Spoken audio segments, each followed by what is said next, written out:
Well, when your NASCAR playoffs begin at round 13 of a 17-race season, it means your regular season is just 12 rounds, and that makes round number 7 here in Area's Season 6 of the Truck Series just past the halfway point of the regular season. And though we had a challenging event last week at Sonoma, and you could include Dover the week prior to that, this week we go short track racing for the first time this season, and with Darlington, Knoxville, and Chicagoland upcoming before Rockingham and Talladega, this is a tricky part of the schedule for everybody in a 42-truck field for 165 laps at Classic North Wilkesboro.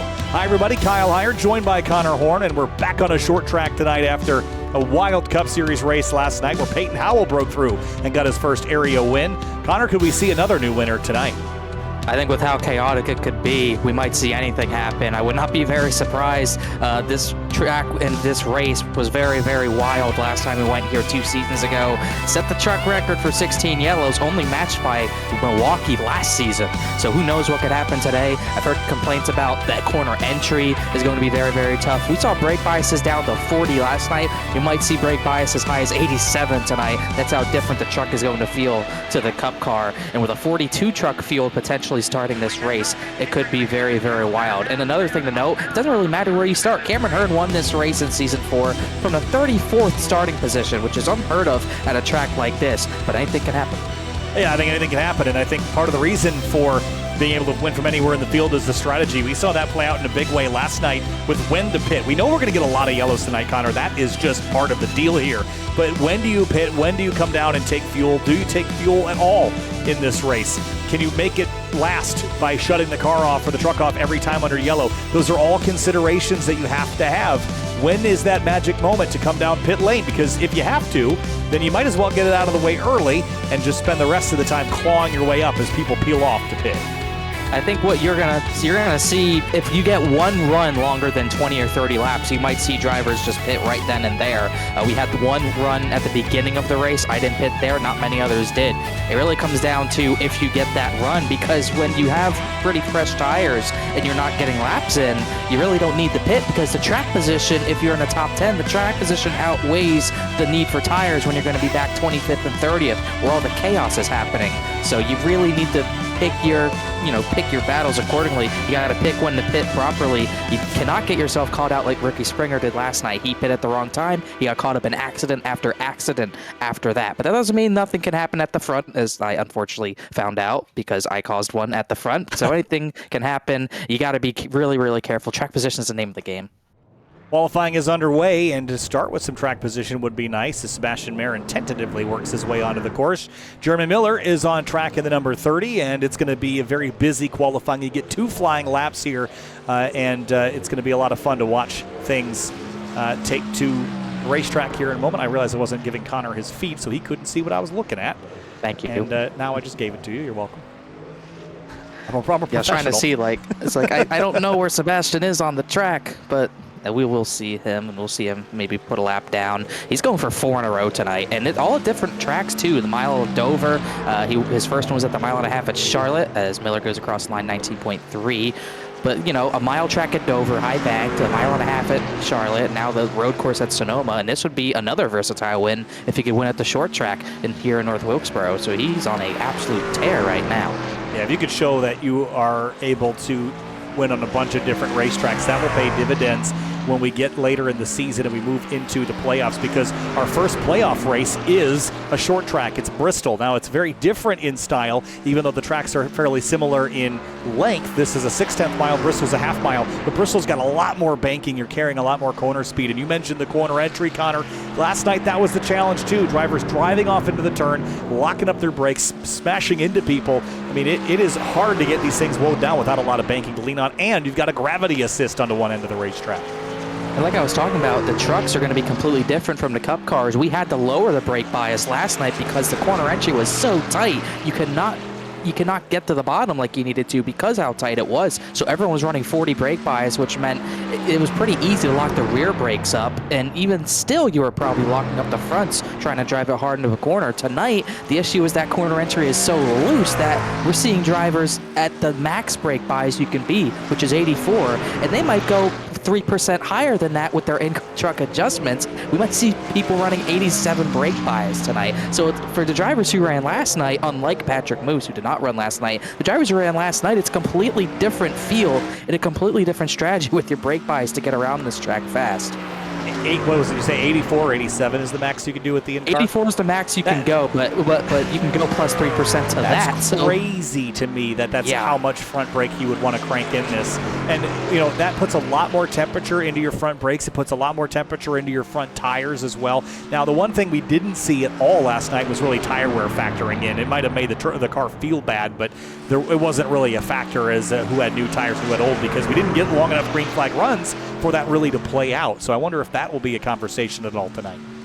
We did have tire wear last night. We just didn't get to really show it off. After 20 laps, you would drop tenths, and after that, you'd keep dropping time. But like you said, we didn't get the runs to show it, and as the race went later, the track got cooler because we were later in the day. That might be in play tonight because it's the same starting time, but the track got cooler, so that it decreases the advantage new tires had. That's kind of why Jake Matheson, Kwame Scott, Travis Beckner, that's why they really couldn't get through the field like they anticipated to. Had it been a hot and slick track, maybe it would have made a difference at the end, but we might see a similar thing tonight because we're going to see that track cool off as this race progresses later into the day. Matthew Batby on lap 1, kind of taking that wide line. Pretty slow first lap, but as we've seen with this 2-lap strategy where you throw away the first, your second lap tends to be significantly faster. And the slower you go on lap 1, the faster you go on lap 2. See if it pays off for Batby here. It needs a 19 flat to go to the top, and it's a 19.136. That's only good enough. Well, it's about 7th place, not so bad. He might be one of the last few to go. I haven't seen Euroshak put a time down yet. Ryan Swan is on track. Matheson, Nichols, Schaefer, Balliet, Jeremy Miller, the top 5. Balliet having an EOL, so that would promote Michael Venable, as Seth Knoll waited as long as he could to get on track. And it looks to be a banker lap, and he's going to go for it on this lap. We'll see what it does for him. Jake Matheson at the top, Jake Nichols right alongside him, Reese Schaefer, Balliet, 3rd and 4th. Seth Knoll on his second lap as a 19.111, good enough for 5th.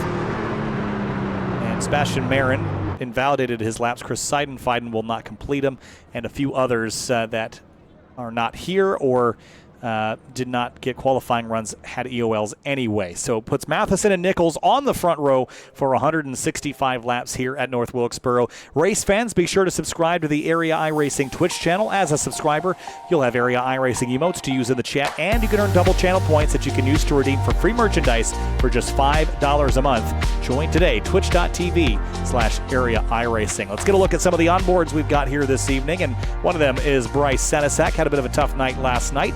JT Poole gives us his perspective, and Travis Beckner, always expressive, will give us a look on board. There's the excitement there. He won last week in the Pro Series, trying to repeat that success here.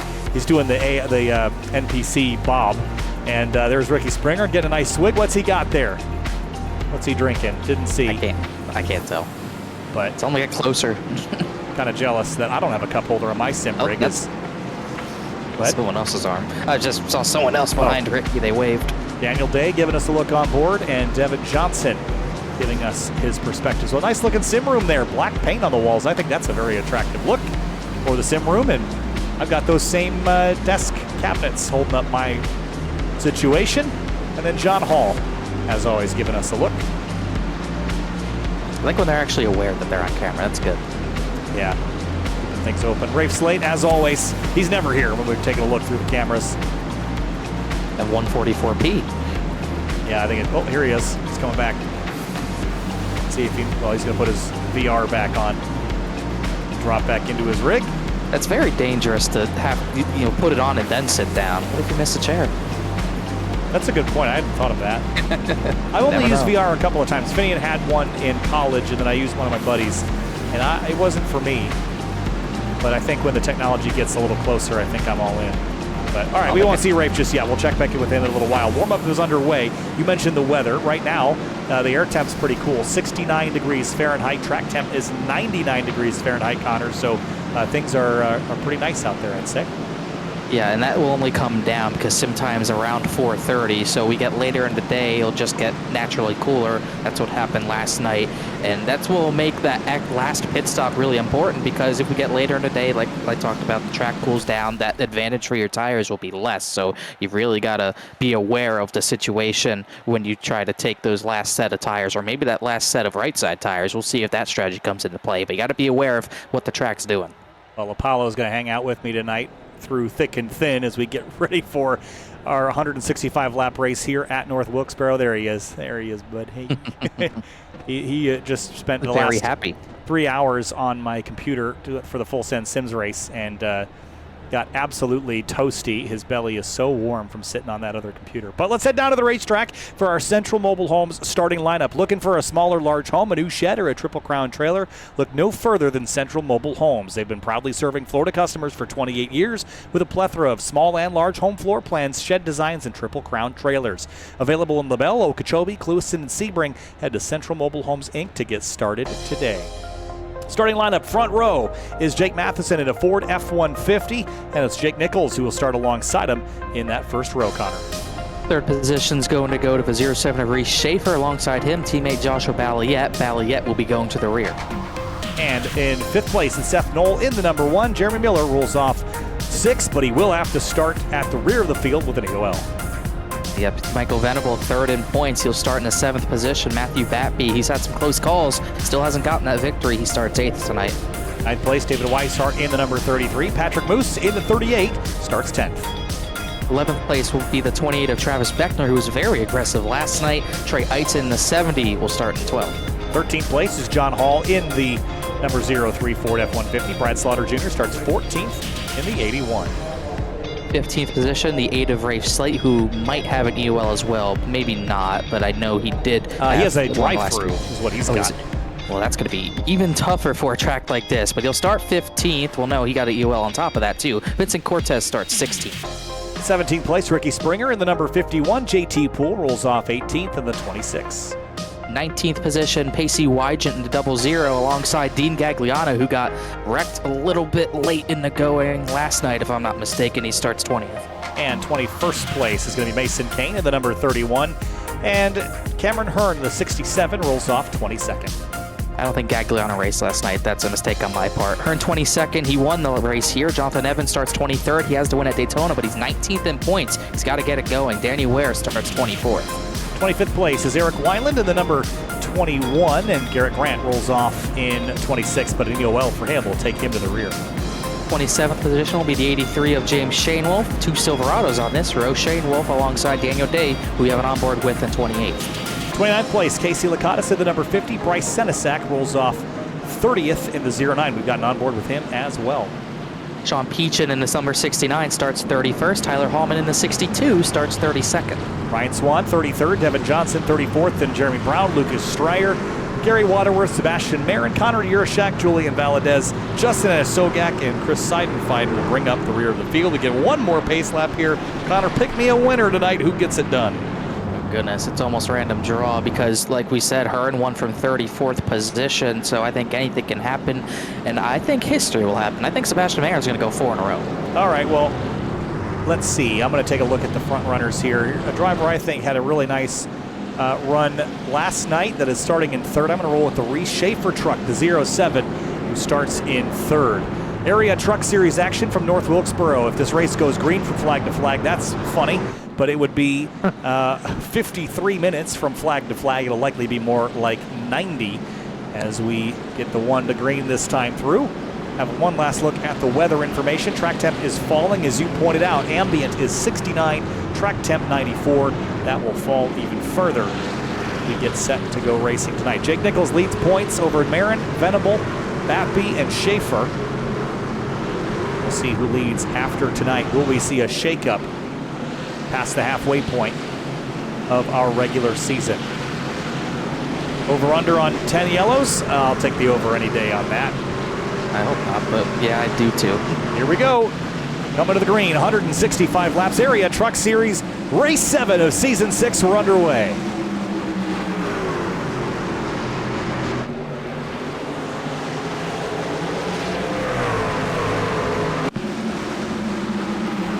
Dick Nichols clears Matheson for the top spot. So far, so good. And now Reese Schaefer on the inside of Batby there for the third spot. That was really interesting. Nichols almost looked like he got jumped on the 52, but it's on green, so you can't really jump it without getting a penalty, so all clear there. A big start gets the 73 out front as Rafe Slate serves his drive-throughs. You'll see him go just barely a lap down. He's going to come out right in the middle of things. Yeah, I don't know if I want to... He might not get lapped, actually. Wow. That was quick, short pit lane. That paid off for him, but he is going to be, as you pointed out, right in the middle of it or right at the pointy end of it, however you want to look at that. That's not something Jake Nichols wants to see. Lap traffic on lap 4 at a short track. Goodness, I'm shocked he didn't get lapped. I thought he would certainly be close to 2 down, but like you said, short pit roads will make the difference. Spin. Venable round, and he will save it. Nice work, actually. That's the cleanest you'll see a caution tonight, I would think. Well, especially towards the front of the field. Here it is. This is on the opposite end of the racetrack. We'll watch this develop. Underneath David Weishart in the 33. He's got Travis Beckner behind him. Goes off into 1. He kind of drove into the back of the 1 and did that on his own, but did a nice job. He didn't even really get all that sideways. I think it's just the tight radius of the corner made it look like he was sideways to iRacing race control. Yeah, definitely. I mean, I think that would be called yellow in real life when you got 40 trucks. Well, yeah, and the good news for Rafe Slate, he gets to stay on the lead lap. That lucked out about as good as it possibly could be for him. Yeah, that's pretty perfect for him. And it was going to be kind of difficult for Jake Nichols because dirty air is still going to play a little bit of a factor here in how you make passes. So that was going to be tough for Nichols to grow any sort of gap on Jake Matheson with Rafe Slate if he could get by Rafe Slate. So that's good for the 73 as well, as it's basically just an EOL at this point for the 8. Yeah, you almost are certainly going to go down 2 or 3 laps at any short track serving a drive-through. So got away with that one, I'd say. We should get the 1 to green this time through with everyone on the lead lap, and the lights will shut off on the pace car. We'll go around one more time. In the meantime, under yellow, we'll get our first look at some replays. Hendry County Motorsports Park is our replay partner this season. Racing returns to the Hendry County Motorsports Park on September 7th, including 360 Top Gun Wing Sprints, Crusoe late models, factory stocks, and more. Tickets are $15 for adults, with discounted prices for seniors, teens, and kids ages 5 and under are free. Come see racing at the southernmost dirt track in America, located in Clewiston, Florida, off US Highway 27. Visit henryracing.com for more info. And this time through, we'll see the lights shut off and we'll rack up and stack up for a restart. Last night, Connor, we saw drivers kind of playing with different lanes. Is it always the left side that you want for the restarts here? I would think so. If you just get a good enough jump, you should be able to take the lead. But I think we saw switching lanes at the end because there was teammates on the front row. But I think usually you're going to pick the bottom. Unless you want to box someone in, that's kind of, unless you want to box someone in that could be a threat to you or you think would be a threat to you, that's the only reason you'd pick the top. But I think you pick bottom every time here. Pace car is going to peel off and leave the field in the hands of Jake Nichols and Jake Matheson, as it was on the start. And green flag, big bobble there as everyone tries to get back to power. We're underway again at North Wilkesboro. Nichols got a jump. Oh, Mary got put in the wall by Peach in there. But Nichols got a good jump, but he couldn't clear Jake Matheson, and it puts them side by side for the lead. You could see Jake Matheson trying hard to pinch the 73 off the corner, and he did just enough to stay on his outside. Still alongside each other into turn 1. Matheson trying to wrap the upper lane, carry some more speed because this track is so small. That outer groove goes a lot further, but you have to slow down a lot less. Yeah, and you can see the bottom of 3 and 4 is so tight to that curb. He almost hit it, actually, but he got a really good bite off the corner, even running the way low. But Matheson with that higher line, he can drive in harder and usually get a good exit kind of down the hill, but he almost let the 73 clear, and they'll stay side by side. Patrick Moose is in third, just watching this happen. And if he could just get the nose ahead and time it so that he'll catch the next yellow, that would put him in a very powerful position. He's got a nose ahead at the stripe. but he's got to keep it for more than a few seconds. Still side by side off of turn 2. And I still like the bottom for restarts, but if you don't clear that driver enough into turn number 1, this is what you're going to put yourself into. That would be the only reason you pick the top if you're worried about this happening, and it has happened to Nichols, and he's losing ground in this battle. Sean Peachin is around on the back straightaway. We stay green. Matheson pulls ahead. Critical pass here if Matheson can complete this. Yeah, it's not what Nichols needed. He got a good break with the initial start, but now Matheson got that higher line, got positioning, and he's going to take it right back. Wow. Maybe that's a note for later. Are these trucks more compliant with the upper grooves?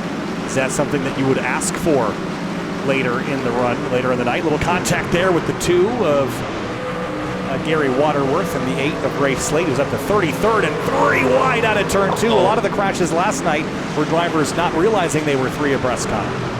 3 wide, it's early to do, and I wouldn't really do it here at all, but they're still going to be 3 wide. Really tough to make work, and Waterworth just going to back out of it. Really loose was one of the trucks. Maybe Ryan Swan or Lucas Strayer, couldn't tell. Oh, spin. Bryce Senesac out of turn 2, and he's going to get hit by the 30 of Miller. He had nowhere to go. You got to get back going quick. Don't get lapped. Senesac had a tough night last night, too. Honestly, at 30, the nose doesn't look horrible. Yeah, pretty light contact there, all things considered. This is going back about a lap. We'll watch it kind of brew. We're watching the 3 wide behind this, and then we go down into 1. It's the 18 on the bottom. 3 wide again, and Marin. I don't know, Marin came down or Senesac came up, but after that happened, was Connor Urashak, who's in the wrong scheme tonight. Yeah, he got chopped down on, then Urashak just couldn't check up. And then Miller just couldn't do anything. I don't know if I blame the 24 at all there. He just kind of truck getting knocked sideways, put him in a tough spot. The 09 is down on the pit lane, second caution of the night. Got a couple laps of racing in there for sure, and Matheson took the opportunity. So now, see if he just goes on that inside to be safe and protective, or if he maybe likes the speed that's up there, especially if you can get that jump. It's almost tough to argue that he should take the top, that he shouldn't take the top, because he just got the lead. Tyler Hall might be the first victim of getting lapped under yellow. He'll try to get going, but Matheson, I mean, he just got the lead from the top side, so it's almost like he has to pick the top, but I still like the bottom line because you want to keep the tires on the thing. Running up that high, I mean, they had to run hard. He had to run hard to get by the 73, and Nichols is running hard as well, but that bottom line is still where you're going to want to be for these runs, I would say. Passing is going to be very, very tough, so we'll see what he does. Is there an argument to be made that it's easier to defend on the outside? I think so. I think it's much harder to make that pass on the inside, especially with how loose drivers are getting into the corner. You're still going to be sideways off exit, too, if you put too much throttle down. So, yeah, it's going to be much easier to defend on the high side. It's kind of how it is at most tracks anyways, but he did take the bottom there. All 42 trucks remain on the lead lap. And the truck that got spun, Bryce Senesac, will restart 40th. And the 30, I don't even think he did come to pit. He didn't even pit. He's just down at 38, so we'll restart him. Lap number 20 of 165. Matheson has chosen the inside lane for the restart in that silver area shop truck. Green flag and a great restart for the 52. I didn't know he and Patrick Moose are teammates, so they might have been trying to time it a little bit, but I think Nichols will still keep the second position off the top side. Nice tidy restart so far tonight. As we saw with the Cup Series, I do expect that to devolve as the night goes on and people get more desperate, but Matheson leads. Nichols slots into second place. Nichols went to that higher line. Reese Schaefer crash. Number of trucks. Beckner sideways. 51. This is a stack up. Icy Wyja in the middle of it.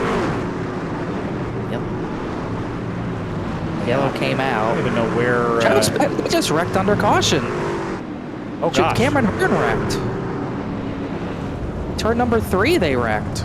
All right, well, we got two things to look at now. Let's go back and let's start with the Reese Schaefer crash and go from there. We're going to have to go back a little further than this. I saw Beckner slide, but I saw Reese Schaefer blink. Oh, he was blinking. Yeah, that had to have, I had to have contributed there.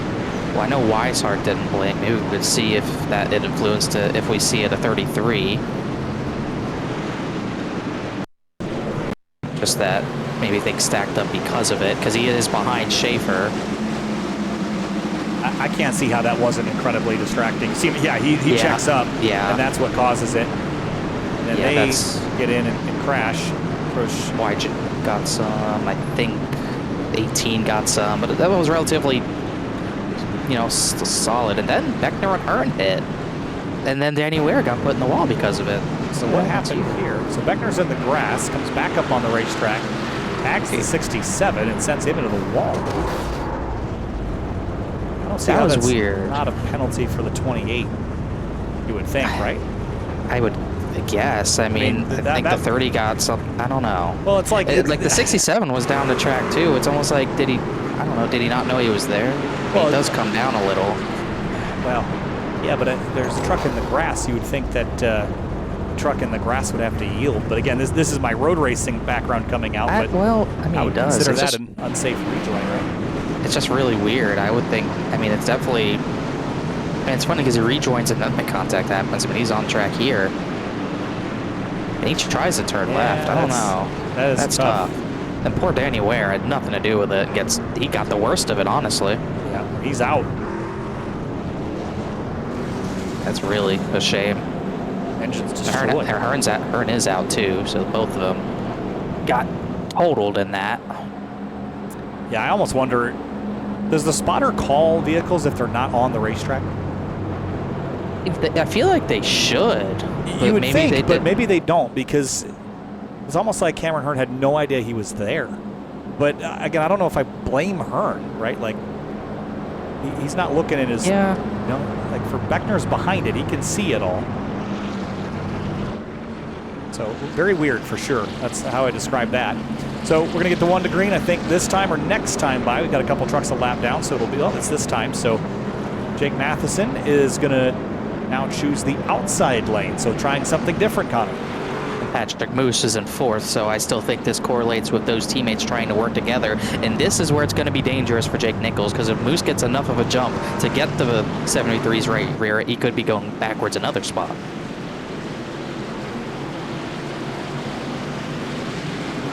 Pace car going to pull off again.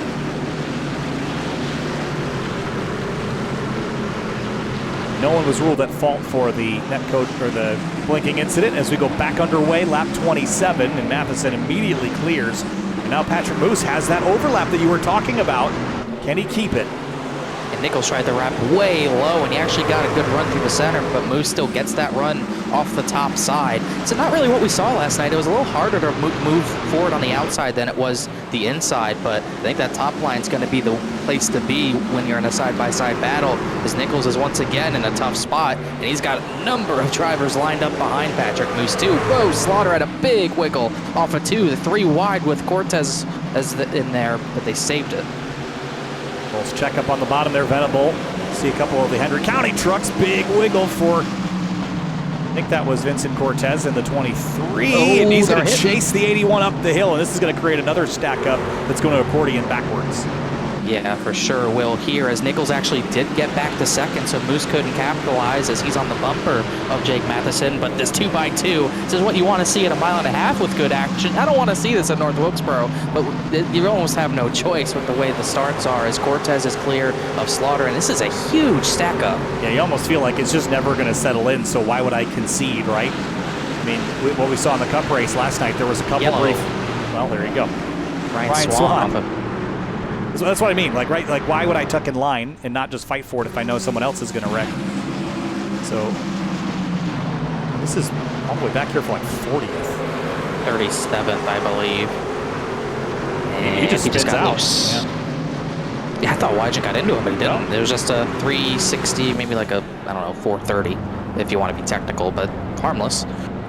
Add some life to the party this summer with Elite Entertainment. Located in Boiling Springs, South Carolina, Elite Entertainment provides high-quality band production to entertain at any location, including karaoke, singo, and more. Visit Linktree/Elite Entertainment LLC for all contact information. That's Linktree/Elite Entertainment LLC. So under yellow again. We'll have a quick look at our stats here tonight. 4 yellows so far for 14 laps. I forget how many we had last night, but it was not a small number. 19. Boy. And 93 of 186 laps were ran under caution. Yeah. I mean, man, short tracks be short tracks, right? Yep. That's how it be. Well, I do have some company tonight. Paolo's been very affectionate today because on Tuesdays now, with the resumption of the full sim series, come straight home out of work, straight into the sim room, and I sit here for about 5.5 hours before I can turn the computers off. So he comes and hangs out with me here because this is the only spot where he can hang out on a Tuesday. I think all my cats are downstairs. What about you? Why do cats smell so good? You know what I mean? Yeah, I agree. I don't know. It's weird. You smell so good. Hey, buddy. See, he likes that too. Yeah, he does. Got word from race control. Tyler Hallman's being held a lap because he stated he needed a black flag cleared when he didn't, and he passed the pace car legally. Oh. You know what? We did see him come out of the pits, and we thought he made it. Yeah. And clearly he didn't, and he tried to circumvent it. That's almost never going to work. Yeah, he got caught. Yeah. So yeah, he will be held a lap for trying to pull a fast one. I mean, give him credit where credit's due. There's some creativity there. It's only a 1-lap penalties, and he'll have to battle with Pacey Wygen for that lap. He's actually a lap down now, so he's going to go a second lap down here, I suppose. There will be plenty of opportunities to get the free pass, I'd imagine. Yeah, it's almost a reason as to not why he shouldn't have done it. Well, I guess that's the other thing, right? I mean, you know you're going to get a bunch of yellows. But the only thing is I could... I wonder if maybe he thought he got it for something else. And we got ruled he did serve it. That's why he's that lap down. All right, well, let's restart again after the 4th yellow of the night. Jake Matheson, Jake Nichols. Matheson again chooses the outside. This time Moose is on the inside, though. So an interesting decision there, I think. And we're back underway at North Wilkesboro. Oh, Bappy was ready for it. I would be surprised if Nichols would get this back, but he drove it deep and way to the high side. He'll get that run off the corner. Matthew Bappy will, and he's up with a second. Into turns 3 and 4. Man, they're driving off then they're really hard. You know, you documented at the start of the show that corner entry was so tricky, but that's where you can make ground. So you just keep sending it until you hit something or someone.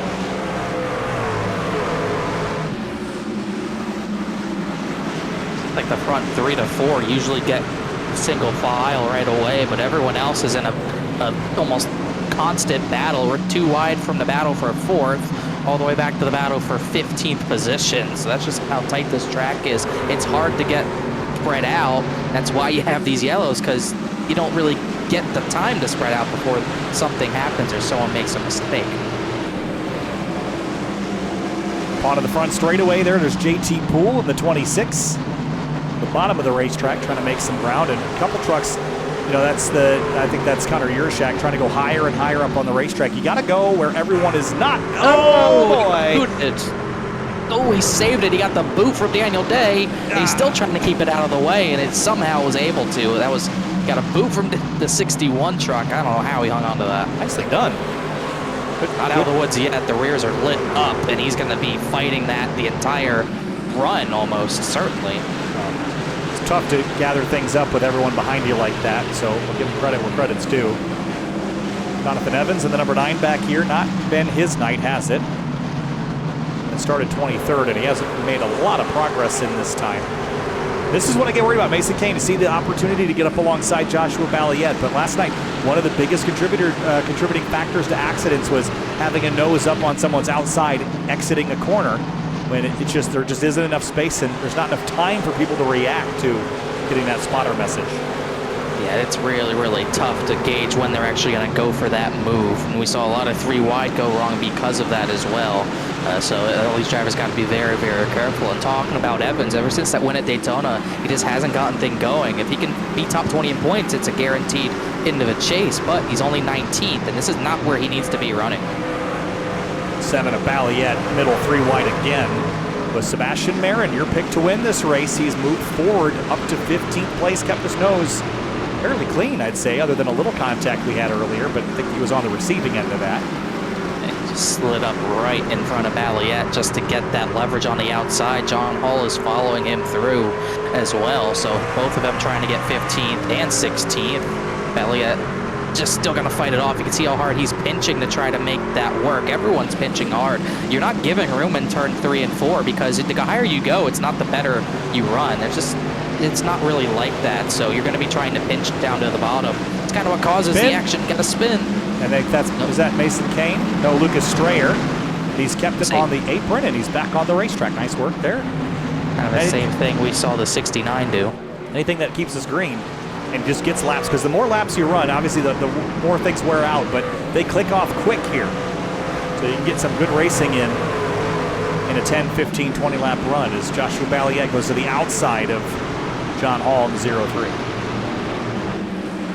Yeah, Hall is fighting Balliet, and he just cannot make the pass work because he has nowhere to really slide up because Marin's right there, and Marin's fighting Michael Venable for the 14th position, so there's no room to go. Got to be very careful. I'm seeing so many drivers get loose off the corner. I think it was Rafe Slight who had a wiggle, but he kept it straight as we're still side by side, however many rows deep. The top 5 have been the ones to kind of separate, really the top 4. But it's Devin Johnson spins out of turn 4. I think this one was sort of self-inflicted. This will be the first opportunity for drivers to actually have to make a decision on tires. I still don't think you do if you're in like the top 20. Here's a look at this. This is came out of turn 4, so here he is into 3. I think he's just going to get up behind the 51 and just steps out on him and does bounce off the wall there. And all concrete around 1987 North Wilkesboro, so it's going to do a decent deal of damage as pit road should be open. No, they're not going to pit. Oh, Jake Nichols pit. I am shocked by that. I like this call. I like it. Pit early and be done. It's kind of about the time that the 52 of Peyton Howell pit last night, about 50 laps in, and that worked out in his favor. Jake Nichols did drive through his box, so I wanted to point out how tiny the pit lane pit boxes are here. It's really hard to nail it your first try. Yeah, they're not really even boxes either. Eric Weiland came out of pit lane first. I think he actually missed his stall. It's very easy to do that. A number of drivers did that last night. Sean Peachin's actually going to come out of pit lane first, then Nichols, then Slaughter. I wonder if the 8 might have taken... No, the 8 took 4.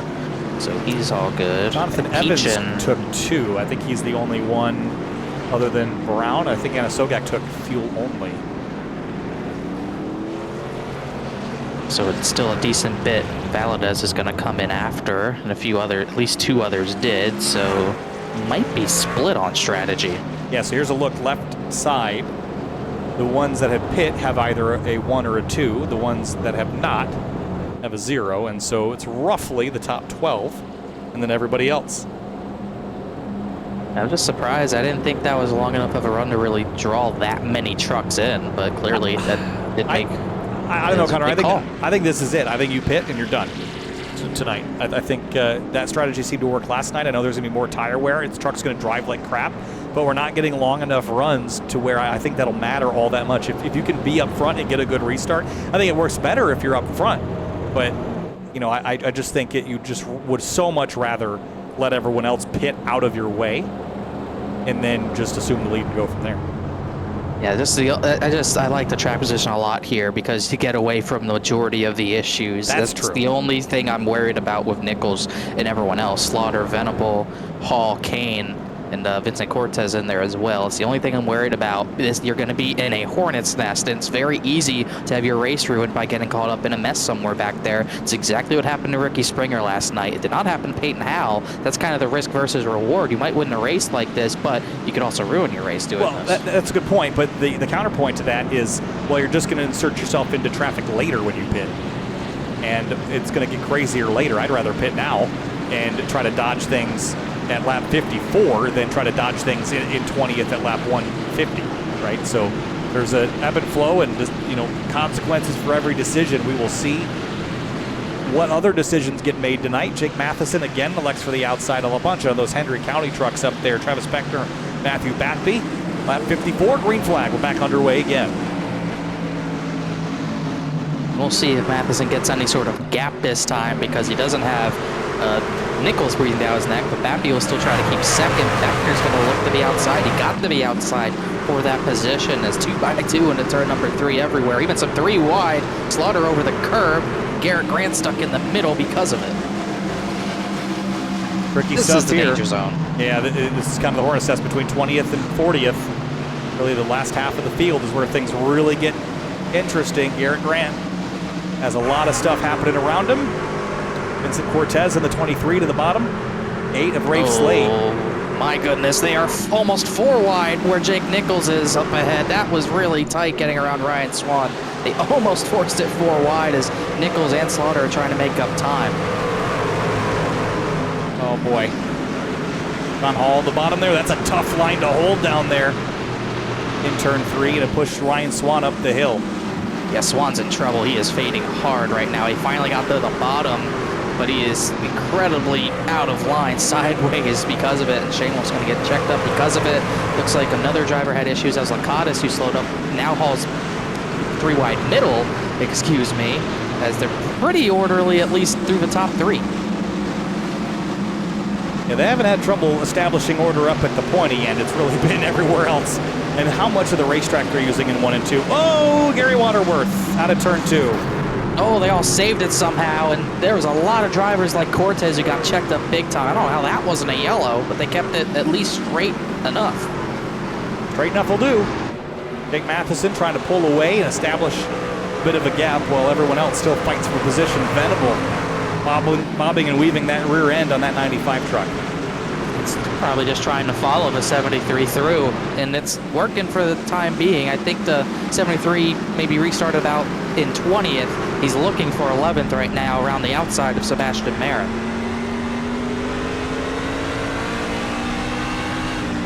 Jake Nichols ideally, after making this pit stop, would get back to the front, and then he's good, right? I mean, you've got track position and, no. Had to back out. Smart driving, though. Could have got himself in a real pickle. Yeah, and that was Balliet, not really knowing they were 3 wide, kind of came up. Yurashak had nowhere he could go, so Nichols is going to have to try maybe a different approach, maybe try to go to the inside, follow Balliet through, but he's going to go back to that 3 wide outside move. Balliet cleared Yurashak now, though, so it's just 2 wide, and now he'll have positioning as he comes up on teammate Seth Knoll. The battles here. Slider, sorry. He's kept it straight. Daniel Day out of slide. That little almost crash out of 2 kind of split the field up, actually. It might have bought us some green flag running, and a big stack up behind the 1 of Knoll and Balliet. Jake Nichols tries to find a way around. Knoll's going to be outside of Trey Eitzen, almost 3 wide, but he couldn't. He doesn't have the grip to do that. I think if Nichols was in front of him, he would have the grip to make that work, as he's still looking even higher than the 1 truck. But now at this point, it's a little bit tougher to do that, as Knoll gave him the room. Balliet, once again, kind of didn't really let that happen and shoved the 1 up. We're going to try 3 wide. Oh, he's there this time. I am surprised how much you can visibly see how much more grip he has right now. It's definitely making a difference up to 8th.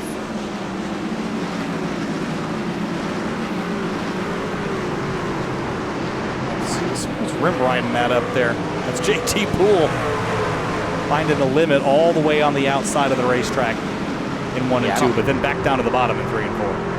Yeah, there's really nothing up there in 3 and 4. 1 and 2, you can kind of get away with it. I didn't think it would get that high up, but I've seen a number of drivers getting way up there to the wall.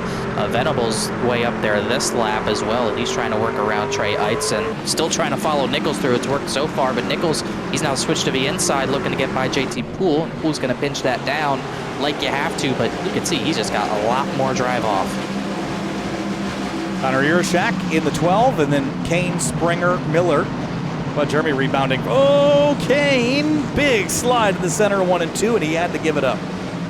Yeah, that was really tight. Miller just barely got by, and now John Hall's having to follow him through a little bit, but Mason Kane has not had much luck with the rear tires keeping cool. He keeps getting sideways, and they keep getting lit up, so he's once again going to have to baby it for a number of laps. As side-by-side for 5th. Nope, yet that is for 5th. Weishart and Nichols. Nichols continuing his charge as Schaefer's back to 19th position. A slow drive, but about halfway back to where he started. Quietly moving his way back forward. You mentioned that battle for 5th. It's now for 4th as Nichols' progress continues. His progress has been fast, as I saw the battle for 28th get physical. Waterworth and Swan made contact. And that was a boot he got, but Matheson's still hanging on, and he's gotten that gap that he was looking for over Batby, and those two have driven away from Beckner, who's now going to have to try to battle Jake Nichols a little bit here. Venable was really... Kane had another slide. Sorry, he saved it again. He feels like drifting through 1 and 2 today, I suppose. We got a lot of steering. Oh, Marin jams the 32 down the inside. Yeah, gosh. Making a Silverado-sized hole to the inside lane there. Yeah, Mason's got to back it down. He's trying to stay fast, but the rears get lit up like that. You have no grip, and you have to really baby it. He isn't babying it enough, really. And on top of that, he tried to really pinch the 32 and got loose again. So he's got to be very, very careful about how he drives this truck now because of that, as Nichols did get the third, as Michael Venable is almost up to fifth. I think Nichols is looking really good with the pace he's got and having fuel, which should take him to the end of this race. And we're getting, I was surprised to see a lot more green flag running than I was anticipating. Oh, gosh. Even if we were to get yellow now to end that thought, we're still running more green than I was expecting, which means that we're burning more fuel, and that's not good for those that maybe wanted to try stretching it, Connor. Yeah, it might be close, honestly. I think you might still be able to make it, but if we get a long green run, that might switch that mentality up, as Venable's also on fresh tires. I don't think we really noted that, but he is on fresh. He's up to fourth. Jake Nichols has already caught Matthew Batby for second. Making really nice progress. And what Jake Nichols is hoping for, he's hoping to go green at least until he gets to Jake Matheson. If he doesn't get the Matheson, he's probably going to have to take a set as well, and he'll just be second by Matheson again. He needs to get by the 52, and then he doesn't care when the yellow comes out. He's past Matthew Batby and 0.7 of a second up to 52 of Matheson. As we go back to the battles here further in the field, Ricky Springer and Mason Kane. Springer's still recovering from being involved in that incident where Reese Schaefer had his internet flare up. And he has some right front damage, but he's still pretty fast. That's for 18th. Side by side ahead of him as well. Miller looking to get by Eitzen, which he did. Oh, gosh. That opening in the wall is so close. I thought someone would hit it last night, honestly. It's like Gateway. It looks a lot worse when you selectively compress the camera shots, but man, that opening, I cannot believe they left that there. Phoenix used to have one, they got rid of it. I mean, I understand it's actually probably pretty useful for safety vehicles and such, but you almost could do it in a better spot than that. Like entering Phoenix, turn they did it in the Phoenix, they did it. They had it entering the dog leg. It doesn't require you to make a sharp angled wall, right? You could do it at a very shallow angle. I see smoke. I think Gary Waterworth had a slide, but he kept it going and nothing came of it. As Jeremy Miller, he's another one on fresh tires, I believe, driving through the field. He's up to 12th. As Seth Knowles kind of been one of those guys on older tires that's fading. He's down to 13th. Reese Schaefer, actually the tires in general are beginning to filter into that top 10. 3 drivers that took 4 set of new tires are inside that top 10, with many more quickly approaching. And I'm shocked. One person that is trying to highline around the entire track, that guy, Michael Venable, he's way high in 1 and 2, but he's been trying it in turns 3 and 4. We'll see if he does it again. He's running way high, really only a groove off what would be considered a Larson line for this type of track. So he's really trying to maximize that groove up there. He's the only one trying that when he's not around anyone. Is it going to pay off? That's the question.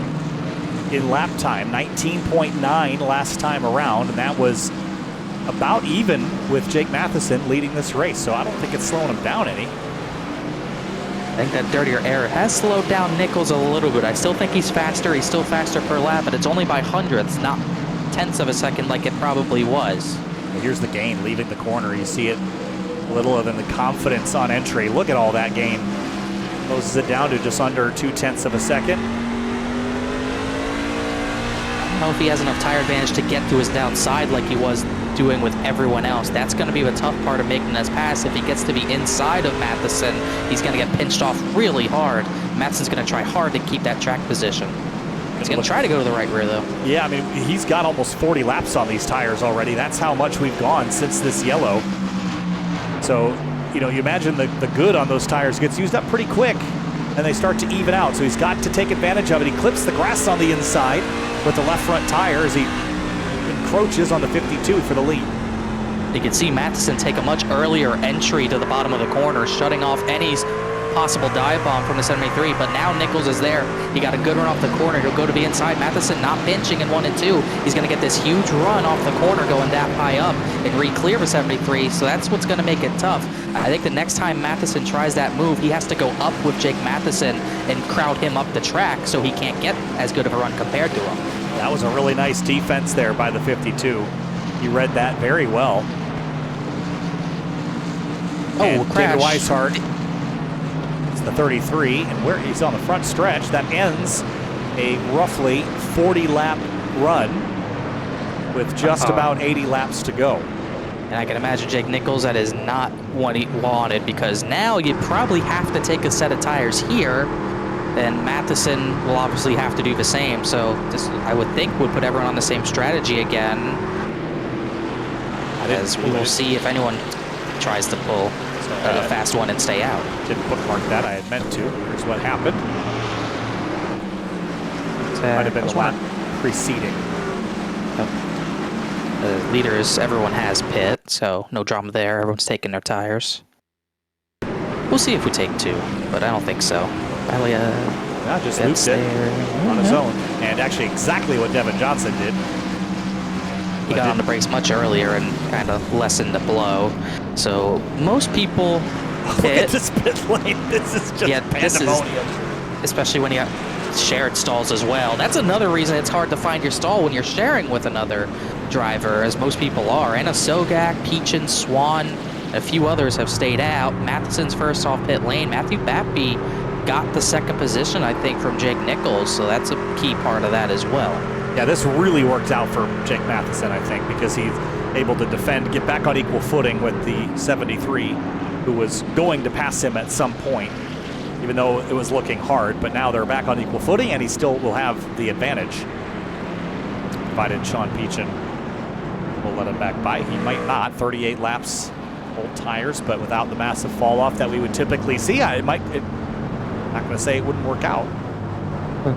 But check out the High Banks podcast. Just 2 blue-collar guys, Nick and Alex, talking about NASCAR and more. Listen to episode 205 with Brad Slaughter and the episode with Jacob Bell, available on Spotify. The High Banks podcast. Check them out. So this race has actually gone quite quickly.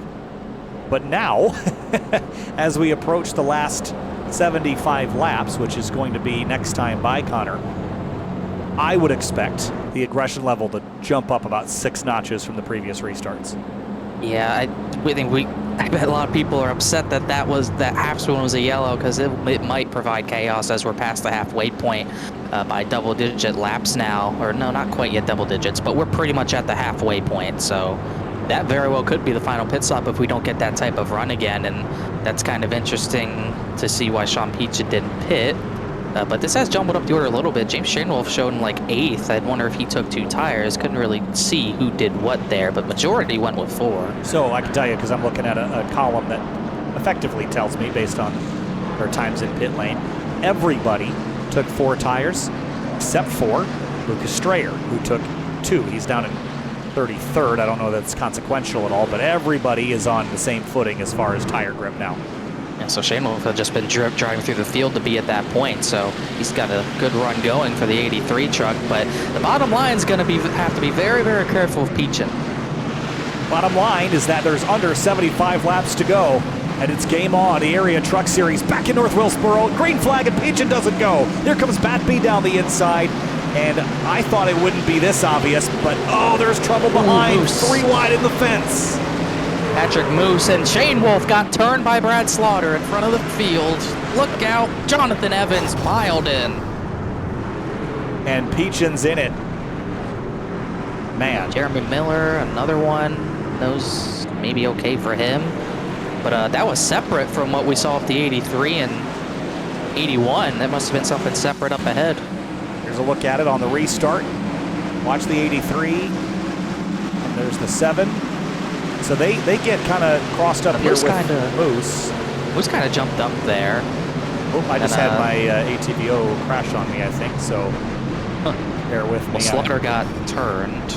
Slaughter kind of turned him, but there was like no room there. And then Jonathan Evans had nowhere to go, which a guy 19th in points, that's not exactly what he needed. Yeah, bear with me. My ATVO has crashed, which I've never had happen before. But I will just need to refire everything, so I can look at everything. I can see while you're doing that, it looks like what happened with Peachin was that he tried to get the V outside, and Michael Venable was there. He almost hit that opening, it was really close, but that's why the 69 got spun. Should be fired back up here in a moment, so we can go back and look at that again. All right, let's try this one more time. Okay, so I want to get another look at this because I got distracted. So he got hit by Slaughter. That triggers this accident, and then the 30 kind of rolls back across the racetrack. And then you mentioned the 69 also. He was over there kind of on his own accord. He got turned on by Venable. Yeah, he tries. I think he sees a hole to get up to the top side and stop the bleeding. He just didn't close in time, and Venable was kind of there. And then he spins, and with the wreck behind, it kind of came into him. He didn't really hurt him much. Jurashek got a big piece of that. So a lot of drivers getting caught up in this one. I think it's most notable that Evans was in it because he needs these points to stay top 20, and this is not what he needed. So, the unfortunate part of this is that I think did I lose the context of my race stats? Nope, okay. Yes, I did lose the context of yellows and things. Oh well. Yeah, there was an ATVO update, and I don't know if it was supposed to have anything to do with that, but otherwise we should be good for a restart here coming shortly. Before we get that, as things get spicier and spicier, head over to rickshotsauce.com for some of the best hot sauces made locally in South Florida. Try the Loxahatchee Classic, Golden Garlic, Palm Beach Pineapple, or South Beach Heat. Follow the Rick's Hot Sauce Rookie of the Year battle in the Area Cup Series and see which driver will take home the $100 prize as the highest finishing rookie in the point standings. More teammate play here. John Hall is restarting fourth, so Matheson up to the top side, blocks Jake Nichols in a little bit. Lap 98, closing in the final 60 laps of racing. Green flag, and Matheson fires off. 3 wide in the background, and Ricky Springer's in the middle of it. It's going to be really, really tight off the corner if he doesn't get that room he needs as side-by-side for second. Mappy and John Hall trying to make their inroads here to try to have a shot at the leader. John Hall, remember, has a win so far this season. Mappy, however, does not. Mappy's trying to get up there, but he just hasn't had enough to compete with the 52 quite yet. Really, the only one who's been able to go toe-to-toe with Matheson all race is Jake Nichols, and that was a losing battle for the 73. But finally, it took a long time for John Hall to get to the front. So we'll see if he can do anything with the 52. Connor Jurashek, big walk up the hill. Nice save. I think he tried to slide up the track in front of Wygen. He just slipped too much, but he's got a lot of damage as well, so that can't be helping his case. I think someone else had to slide off the corner, but... Beckner, bobble, underneath Balliet. He saved it, but he's going to lose 3 or 4 spots in this. Contact with Balliet. There might be a little net code as well, as Beckner's going to have to regroup. JT Poole's on his outside. He's got Patrick Moose, who's back up into the 6th position, just ahead of him as top 5 or so gets single file. John Hall is charging on Matheson, a little closer out of the corner. Wicking away laps. This will go by quickly if it stays like this, and that's what Matheson would like to see. However, John Hall is keeping him honest, just 2.5 tenths back. We got a 20 or 30 lap run here. Oh, spin, never mind that. Jeremy Brown around. And single car spin. I was going to say if we got 20, 30 laps, it might split strategy even more, but this should not split anything. That was on the outside. It was 87 who's on the inside of Jurashek here, and he just sends it into the corner. And kind of what we saw with our first yellow tonight, just gets in there hot and loops himself. Backs it into the runoff, and we're back under yellow.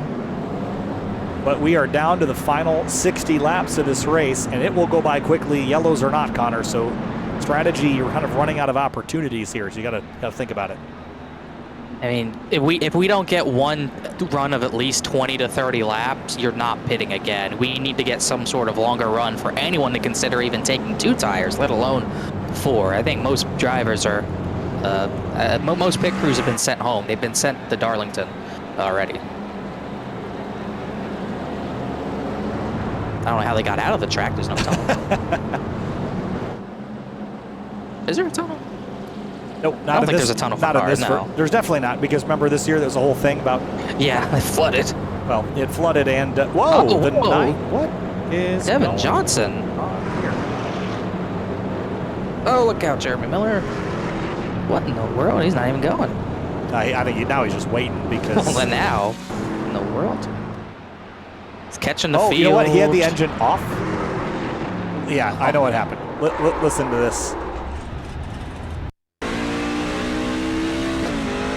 Listen to the drivetrain. Clutch in. He's going to release it right there.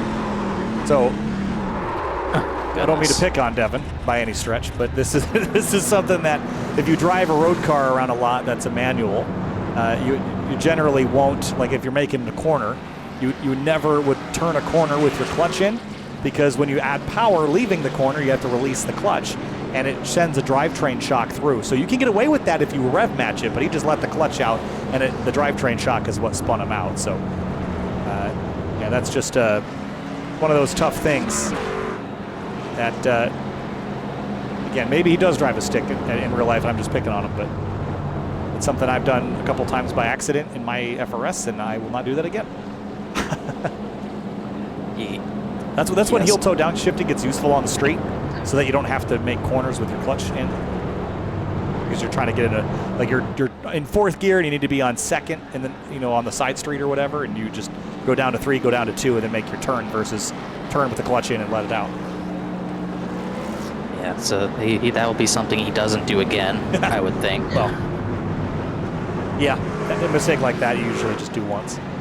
Especially when you're 54 laps down. You don't want to get yourself extra penalty points. I bring that up, because when we go to places like Pocono where you're downshifting into corners, that's something I mentioned is drivers with road racing experience tend to do really well in that scenario because they know how to rev match really effectively. And that, it might not make you faster, but it makes you more reliable, and it certainly keeps you safer on the racetrack. But 18 minutes of racing to go. Jake Matheson on the inside. Green flag. We're back underway at North Wilkesboro. Nice tidy restart again. These guys are doing a nice job keeping it just double file. All up the track. Becky's going to try to get the 2nd position back, as Nichols is probably going to try to follow John Hall through on the high side for that position. But this should let Matheson keep his tires pretty cool and maybe get away from John Hall. He couldn't do it last time. 0-3 was fast. John Hall looking pretty good there on that upper lane. And we're 3 wide in the back. Oh, spin and the way back. That's James Shane Wolf. But we're going to stay green because he's in the grass. He's just going to reset. I think he's done with how this day has gone. Lucas Strayer had a slide. He kept it straight. 2 by 2, however many rows deep once again. Starting with Seth Knoll and Brad Slaughter from what I can see. But Beckner is on the bottom of JT Poole and Patrick Moose, as still 2 by 2, 3 rows deep at the front. Valiette on the bottom there. Ooh, that's tight with Beckner. I think Beckner might try 3 wide. He's got a run on Valiette. Valiette's kind of holding him up, but he did not get enough of a run to force it 3 wide, but he did just give him the boot. Yeah, it's tight quarters right now, and the intensity is beginning to rise as we get down to the last few minutes of this race. So if you have a move that you want to make, time to do it. Big wiggle from JT. And the 38. That first bump from Beckner was like, I'm faster, I gotta go. Second bump will not be as friendly as the first bump was if he does it again, but he's clear of the high side. I think he might just jump up, spin, or crash, caution, whatever you want to call it. That's Casey Lakatos. Looks like a crash. No rear bumper. Oh, the 41. Oh, Strayer spot. Yeah. Oh, and he gets hit by Garrett Grant. Loops him around. Don't think there was a lot Garrett could have done. This is a small racetrack. Things happen very fast. Yeah, he was, the 50 slapped so quick. Nothing Garrett could have done there. Not really, but he at least kept his front bumper. I don't think the 50 was able to keep his rear bumper though, so you could probably find it in the grill of the 5 of Garrett Grant. You know what happened last weekend, Connor? We had a little touch in one of the GLTC races, a little tire to tire contact, and the guys were giggling about it later on their Instagram stories because one guy brought his car home and he found a chunk of the other guy's tire stuck between his rim and his tire. And the other guy responded with a picture of the chunk of the tire missing. So they literally brought pieces of each other's cars home. That takes skill, I think, to do that. I would say that's pretty funny. Did you see at any point Adam Cabot last night? Yeah, a couple times. Did you see, for a lot of people on their screens, his hood was up for so many laps. I saw that later. The hood wasn't up on our end, but it was. I didn't see it. I was never near him, but everyone else was just talking about it. I do miss the initial stages of the new damage model when damage was synced a little better, and it came at the expense of when those things net coded and there was actual contact. That's why they turned it off, but. The original damage model as designed looks so good. It's got a little weirder now as they kind of backed it down a bit, but. All right, well, we've got another moment. We're getting down to the nitty-gritty here, but race fans, make sure you check out shop.areairacing.com for high-quality merchandise at low prices. Shop from over 100 selections of t-shirts, hats, Champion brand clothing, and more area accessories. Easy to shop, quicker to ship, better to wear at shop.areairacing.com. And made the note last night that Champion brand clothing was originally headquartered in Rochester, New York, where I am from. Our claim to fame. One of them. Alongside Kodak and the invention of the camera. Yeah. Matheson goes low, not surprising. Under 40 to go, and it's under 40 to go. Even a long run, I think we're done on pit road. I would agree with that. It makes me surprised when no one really tried 2 tires on the last mass round of stops, but with how loose everyone looks, that probably wouldn't have worked, so I think everyone realized that. I think it's, you're giving up the track position anyway. It doesn't seem like it's how much you give up, it's just whether you will or not. And so it's tires or no tires, I think, tonight. But here we go, lap 119. Matheson again brings us to the green flag here at Wilkesboro. And John Hall trying to wrestle it away on that outside lane like Matheson did to Jake Nichols early in this race. Yeah, he tried. He had a good restart, stayed on the right rear as long as he could, but just didn't have enough overlap to keep it on the right rear end of the corner, so that should let Matheson keep this lead. Matt Beat trying to get back to the bottom. Jake Nichols would like to retake his position at the front of the field, but he's got to defend from Moose and Beckner and others in this mix. He keeps trying. He just can't get by Matthew Bappy is his issue. Bappy's defending pretty well as now Nichols looks to the driver's left to the inside, but he's not getting really to his inside either. 45 laps to go. It will all happen in under 15 minutes if it stays green. Beckner sent it to the inside of Balliet that time and kind of forced his way to the inside, so now he's finally going to look to get by Balliet. That's for the 5th position as Moose has kind of fallen back on a few restarts here. As is Michael Venable. He got to about 4th position, but was not able to capitalize on pit road, and he has that right front damage. Man, Valadez has been crashing for half a lap. He saves it, but that thing was hung out halfway to Chinatown there. That thing was just absolutely out of control.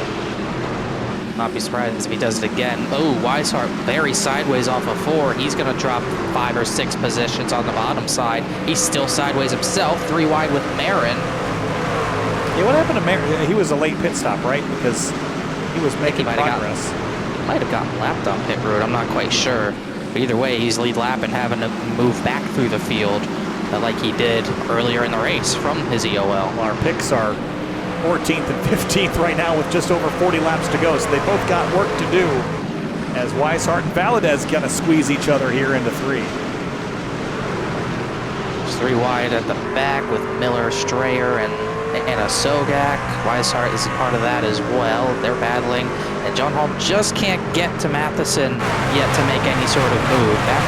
They're all kind of tight at the top. I think that's why it's making it hard to pass at the front, because Matheson's not really getting away, so everyone's kind of in a train here. Man, 30 of Miller exploring the parking lot out there in 3 and 4, trying to find his own room to race. He's going to shoot the middle. About the middle. Nice move there. Takes advantage of it. He'll turn into the inside. Weishart must be really struggling. But right now, he's dropped way back because he'll now get to the inside of Strayer, looking for another position. As Travis Beckner is still working over Joshua Balliet. He's been on his inside for probably 5 laps at least. This is the furthest ahead he got, and he'll get the position because the caution's out in turn 2. Well, there goes Jeremy Miller. I wonder if his luck ran out. Those big bold moves. Oh, uh-oh. What? Oh, something happened before.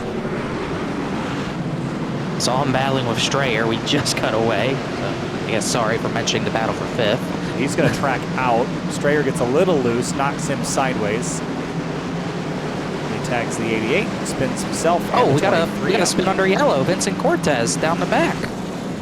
Well, he was one of the ones I think that was involved in the wreck also. Huh. He's been there for a week. Oh, he was backing up. Back up. Then he blinks out. I think that was sort of what... And I guess he blinks back. This is bad time. And then he blinks back in, and oh, John Hall almost hit him. That's a jump scare. That was almost catastrophically bad timing. Well, goodness.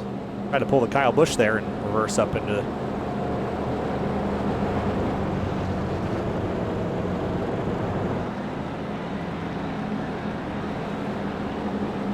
Yeah, that was odd. I don't know what the rule on the rejoin by the 30. It was kind of odd.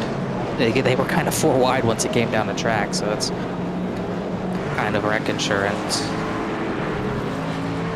33 pit, and Jake Matheson is, we're still 30 laps away. John Hall got such a good restart last time, though. He's got to somehow do better than that. Well, he's going to get more opportunities. You just don't know when you're going to get your last one, so I think you just have to be really aggressive.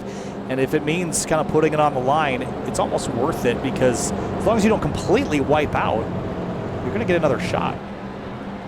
So I would get up on the wheel here. You got to. But you don't want to risk jumping it is the issue.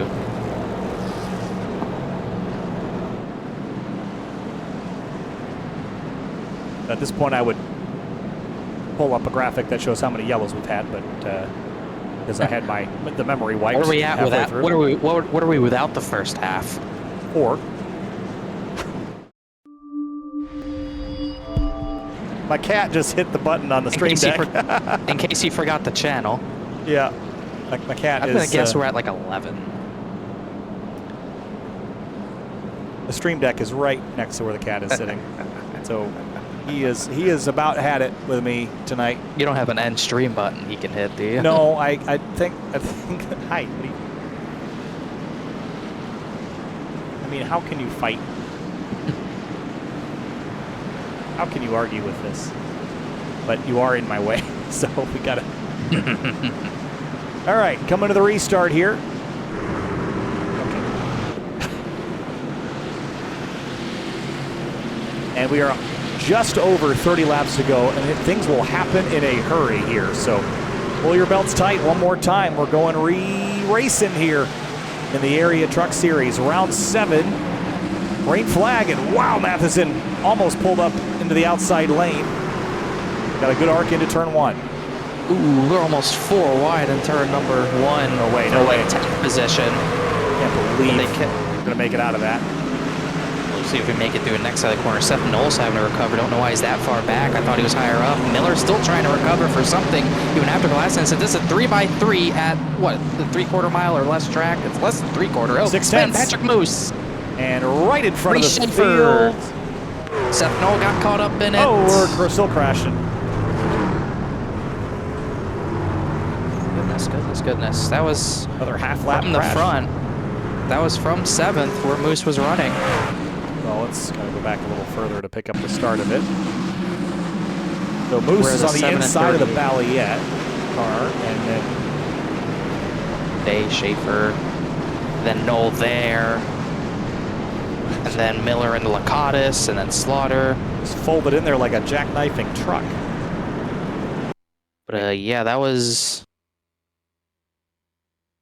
odd. Looked like the 7 pinched Moose too much there, and yeah, Miller kind of pile drove Casey into it, unfortunately. Casey Wydra just trying to carve his way through all the mess. Yeah, but I think Moose was pretty unhappy with Balliet. Probably thought he got pinched too hard. To me, it looked like neck code. But Reese Schaefer's climbed back to the front. Probably over. I don't know that the 7 did a lot wrong. It was ruled as a net code incident. I don't know how much that... maybe it was. But either way, I don't think either truck really did anything egregious there. It's just tight racing. I mean, with how we've seen the racing be, you have to kind of pinch the driver on the inside down, mostly in 3 and 4. But we did see room given from Matheson and Nichols earlier. But on a restart, it's kind of different. So just tight racing, how it goes sometimes. Or back under yellow. Just these are my working conditions. Hello. Hello, friend. But John Hall actually lost second there to Bappy because of how the yellow was timed, so that will make things interesting for this next restart for the 0-3.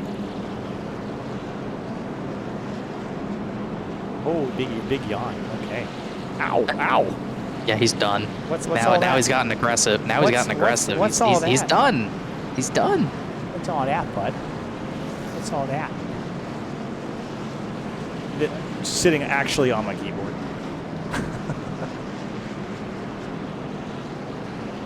Someone was asking about the light bars behind me. These are, oh, what were they called? Govee something or others.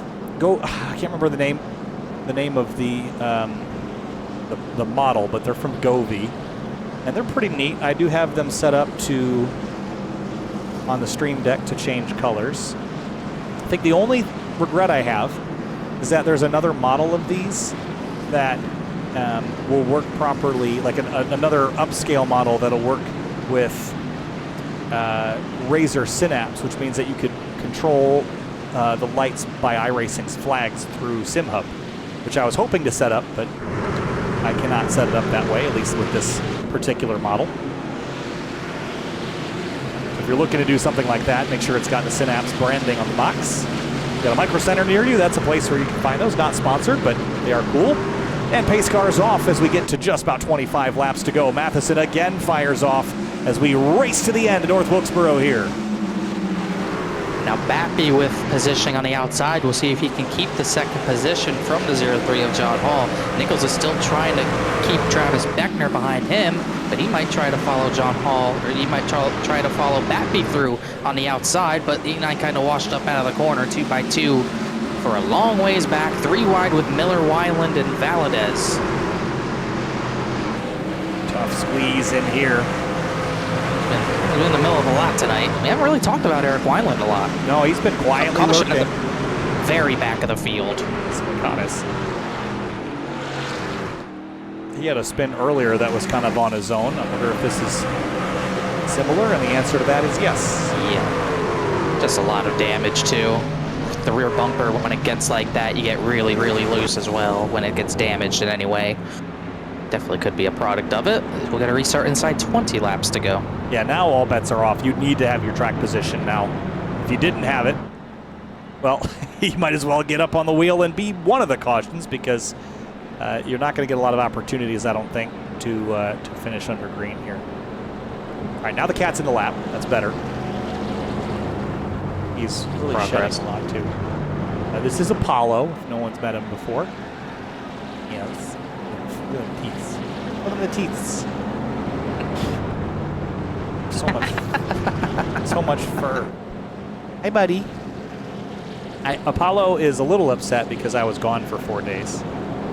And I've been at work the last day and a half, so.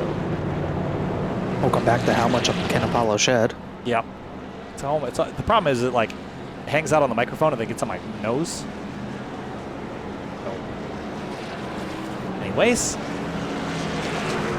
looks like Peachin got a free pass. He's going to need 4 more of them, though. Get back on the lead lap.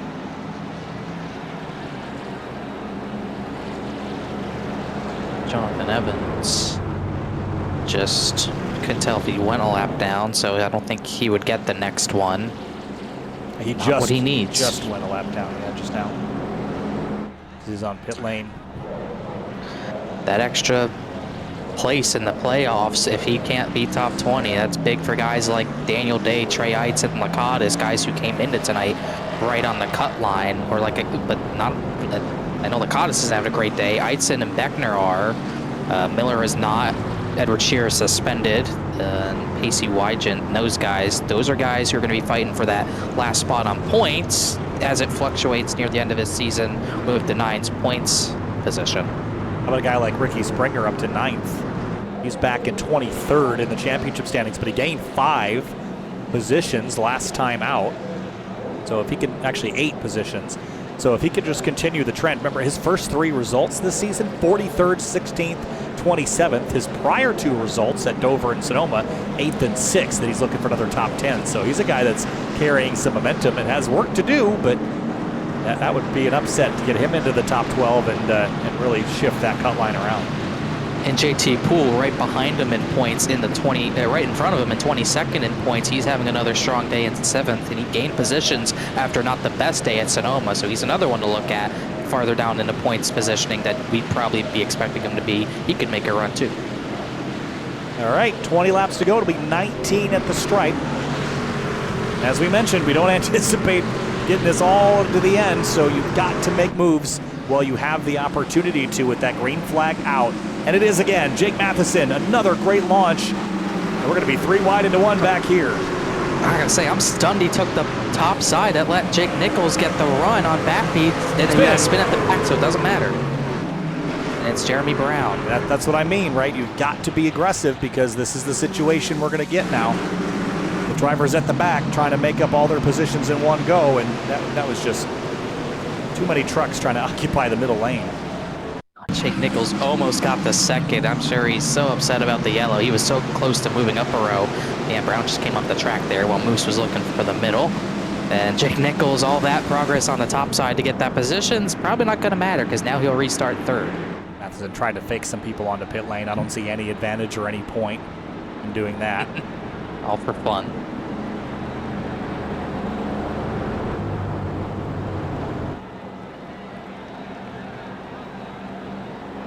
Sebastian Marin up to 11th. We've kind of been documenting his progress because he was one of your picks, or your pick, I should say. Not one of them, just the pick. Started at the back and is now up to 11th. It hasn't been without a little bit of drama. And I got himself buried again after a pit stop. Don't know that it'll be a race win tonight, but top 10 is absolutely on the table. Yeah, I think he'll take a top 10 after the EOL, but it looks like his streak will not extend to 4 as it runs unless something crazy happens. Looking at the points, Jake Nichols was 6 points ahead of him and had the leading points only because Marin kept winning all the time. So looks like the 73 should extend that points lead. Venable was 8 back coming into tonight, and he was up to 4th. He just didn't have a good pit cycle under yellow, and he stayed in 8th at least. We've seen Daniel Day have some contact, but he's been able to stay inside the top 10. I think that's a run he would take, as well as Balliet if he can hold on to a top 10, because he had the penalty from Charlotte plus the suspension. He's 45th in points due to that.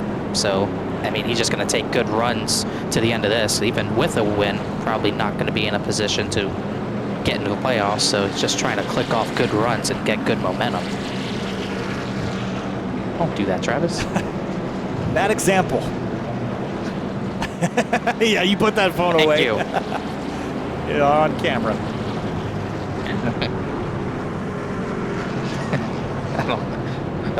I don't even think he knew. I don't think he's looking right now, but that's fine. I think he saw it. We got you, Travis. Yeah, he heard. Oh yeah, he did.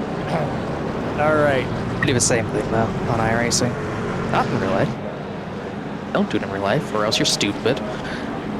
And Madison, this time, he's going to take the top. I haven't drunk iRaced yet, or even drunk iRace tested, but I think it'd be fun to give that a go. I don't think I have either. At least not. If I did, I don't remember, which kind of makes sense if I did then. But yeah, that would be fun to try with just a group. I just try it. Yeah, I was gonna say I try not to get drunk by myself. No, that's not really a good lifestyle. No, it's a bad habit to get into. I'm still interested. Matheson took the top last time. It almost let Jake Nichols get the second. That's not what he would have wanted, but this time he lines up with teammate Hall, boxes Nichols in. Do it again. 13 to go, and look at the background. They're already looking for room to race. Green flag, and we're back underway in North Wilkesboro. Look at Beckner to the inside, 3 abreast. He dove it in hard. It's the move he tried last night. He had contact with the 73 there, and once again, that might cost him a position to JT Poole, who dives 3 wide to the bottom of the 3. No, that's not going to work. Oh, and he took him out, and Venable's in it. Caution, and he's going to get hit again. Lucas Strayer hard into the wall. That won't go over well. Wow. That's a lot of top 10. Just talking about Venable. That was a big hit to a lot of drivers running top 10. Poole had the run, takes it. He didn't really wash up, but it was just so tight. Yeah. Here, the 41 of Strayer got hooked. But yeah, I don't know that there was anywhere. I mean, JT, this is a big send, man. I know it's getting down to the end of this race, but he really did not do Beckner a favor. And he kind of corrects it to save himself, which he does, but takes out a bunch of others because of it. Strayer, just nothing he could do. He's the one that got the short end of that, for sure. Poole was there, but it was a big dive. Yeah, I mean, for sure it was there. I think he carried so much speed in there, though. I don't think there was any way that they were going to go through that corner without crashing, right? I mean, it wasn't about not having overlap. He had plenty of that. But he did get it slowed down. Just, no. I just don't think, I don't know, it was tough for Beckner even react to give enough room, really. Yeah. I mean, that's what happens at the end of these races. When you get a run, even at a short track like this, when you get a run on someone that big, you feel obligated to take it because you're not thinking you're ever going to get an opportunity this good to get that position away. So Poole saw that opportunity with Beckner getting loose and checked up and made sure he had to fill that hole to try to take it.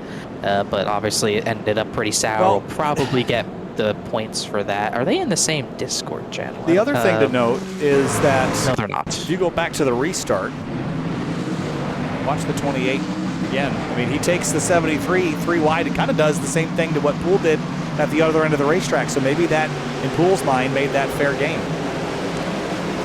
And once again, it's just such a big run, and he probably wasn't going to want to run Beckner into his rear bumper, but they might have made it okay if there wasn't that little wiggle and then the correction. I think it was that's what caused the wreck.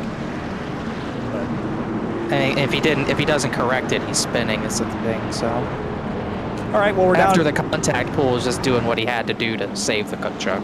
Yeah, we're down to the last couple of laps. Under 10 to go. It puts Nichols back. That put Jake Nichols back into 4th. I would still, and now Hall's in 3rd, so I would anticipate Jake taking both Jakes. I would anticipate Madison taking the bottom, but he picks the top again. I just don't agree with this. I feel like the only guy that can beat him is Jake Nichols, and he's letting Nichols get a jump on Bappy and Hall. It's kind of interesting. Well, see if it pays off. I think just being in front is going to be the most useful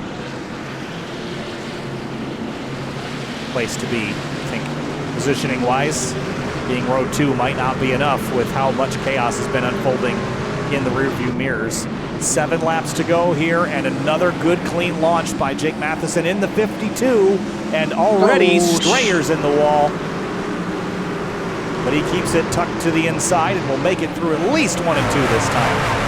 Side by side for second. Nichols has the nose out ahead in front of the 89, but they're going to stay side by side as Matheson tries to pull away a little bit more. Bappy had the lift. Nichols might get second right here. Nichols does get second place. And for how long will this run last? We're going to have 5 laps to go next time by. Big lunge into 3. That's not going to work. Somehow it does. And Poole's still moving up. He's trying to get 4th away from the 0-3 to John Hall, and he did get it away as Balliette's the only lonely driver on the inside trying to make that bottom line work. With Daniel Day he's the one trying to pass the 7 right now, as Nichols is trying to charge closer to the 52, but he's just not quite there. 30 got loose. Lots of shuffling back here. There There goes. they go. Oh, there's the 20. Ryan Swan back across the racetrack. And That'll be the yellow. So we're going to be green-white checkers. That started with the 30 getting loose. Yeah, it just kind of jams them all up there. Big hit for the 87 on the outside, but 30's way up out of the groove. That was all tangled. May interest you in some overtime. Probably not. I think Lakatos and Miller had contact under yellow. I think Casey was sticking up for his teammate, maybe. So into the overtime here. Now, rule change. In the past, it was 1 green-white checkered, and then that was it. We have 3 opportunities. Depending on the restarts tonight, it's either 40 lap run. Miller just got turned by the 50 under yellow. Yeah, something's going on between them. Sorry. Actually, no. Miller turned down on him. Interesting. I don't know what that was about. Go back and find it. That's right. I don't know, Casey, they had made contact down the back. Yeah, Miller turned left into him. I guess. I don't know. That seemed 20th. That's checks out. That seemed. Why don't we ever see guys for like second or third sparring? It's always guys that just have not had relevance tonight. Making the drama, you know. Yeah, I don't even know. Right? Like, can we get somebody fighting that actually is fighting for something that matters for once tonight? Well, JT and Travis. JT and Travis, they were fighting for something that mattered. That's as good as we'll get. And they're not even mad at each other, at least as far as I can tell. Apparently, it doesn't seem like it. They usually get along, so they're probably fine. So we get 2 to go here. But yeah, just some wild things. I think most people are tired of North Wilkesboro. That probably has a part of it. But most people in this race has to race on Thursday. So you better do it. Better just suck it up, or just skip it if you want. We're at Darlington next week, where you won't make it past lap 10 if you can't keep your car going straight. So there's that. Trust me, ask me how I know. that is a place that you can run 50, 60 laps without hitting a thing, and then the second you scrape the wall, you're going to knock it down every lap until the car doesn't drive straight anymore. Yeah, the positive for the Cup guys is that it's such a long race. You should not have as much of that, but we'll see how the other 2 races go at their normal length. As we get the green-white checkered, we'll have 2 to go. Matheson this time picks the outside, pinning Nichols to the bottom, which is the right decision in my mind. JT Poole sitting 3rd. What does he have to offer in the last moments of North Wilkesboro? Why is that guy floating? Did you see that on that camera? No, I did not. Oh, you missed it. I have a cat hair in my eye, so I wiped in my eye. Oh, boy, anyways, that was funny. 2 laps to go, maybe. Here we go, North Wilkesboro. Restart, Matheson's off and away. Marin 3 wide to the bottom on Balliette and Euroshack. Nichols almost cleared a 2nd, and he is, but 52's away.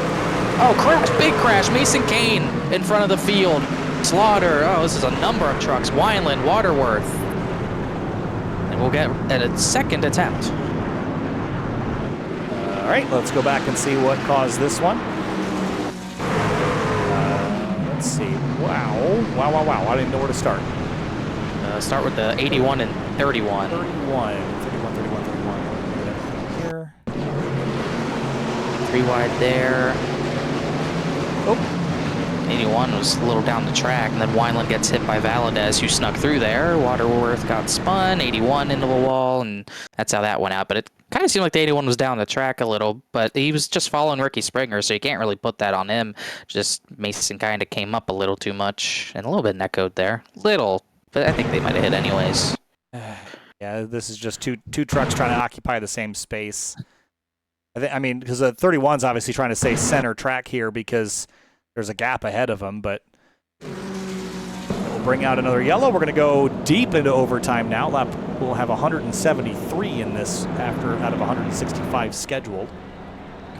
Hopefully everyone has the fuel they need. I think one thing that would really help the green-white checkered scenario in iRacing is to stop making the yellows full length, because the yellows in iRacing extend a lap when there's trucks that are a lap down to give them opportunity to pit. But in the green-white checkered scenario, it doesn't do you any good to split lead lap trucks and lap down trucks from pitting on the same lap. Like, there's no fundamental purpose that would serve. They should just pit everyone together and save a lap or two. Yeah, you would think. Right? Like, what would be the point of separating them at that point? Who's pitting on 2 laps to go? 3 times in a row, right? You know, maybe for the first one I could see it, but every subsequent yellow, it means that there was just a yellow, and you don't need to split lap down. They probably can't. They probably can't change how it works. It took them That is a good so point. long to even have them. That's a fair First off, point. they existed before iRacing, and it took until what 4 years ago at Did least. green-white checkers exist before iRacing? Is that true? They had overtime before 2000. What iRacing began? What 2008, 2000? Technically, but public 2008. I think they introduced at least one attempt before I that. guess that's true. So But they had like existed single before. file restarts in 2008, didn't they? What was double file restarts? They went in double 2010? file in 09, I thought. It might have been 08, but I wonder if fans 08, 09. resisted that change like they do other changes. Yeah, I don't know. The way it's always Seems like been done. It made sense. It worked. I think it's the way it should be. I've seen people complain about the choose rule, and I just don't get that. I love the choose rule. It's one of I the think best that's implemented way rules better. NASCAR's done in the last 20 years. I saw someone, they ran down how many changes NASCAR made, and they're like, every change here is bad. It's like, the choose rule is right there. You Yeah. can't say that. That's helped, You know because what? there's so many tracks where if you're in one lane, you're done. You know what was a bad rule? The caution clock. Playoffs? Oh, well, that too. Playoffs were good. I just like them as they were in 2012. Stages. 10 drivers and 2 wild cards. But anyway, wild card finish here at the Area Truck Series race. Early restart, Matheson goes, trying to get back around to the white to finish this one off. Kind of took Nichols by surprise. He spun the tires a little bit. That'll let Bappy get to the outside as there are 3 wide in the background. Bappy's going to get to the runner-up spot. Nope, there goes the 2. All behind everything, though. It will stay green because of it. And Jake Matheson is going to get... spin. Oh, my gosh. Jonathan Evans spun right before Jake Matheson got to the line. All right, now I'm mad because, again, guys, we're wrecking for 88th. We're so close. Yeah, two just spun on his own. Saw it right there. What are you doing? Scratched on your own. That was really weird too. That's almost like he got so loose it looked like he downshifted, but that's definitely not what happened. But yeah, that'll put us into our third attempt, and that is catastrophic for Jake Nichols because now he has to restart into 3rd position on the bottom, and I'd say it's unlikely he gets that 2nd position back.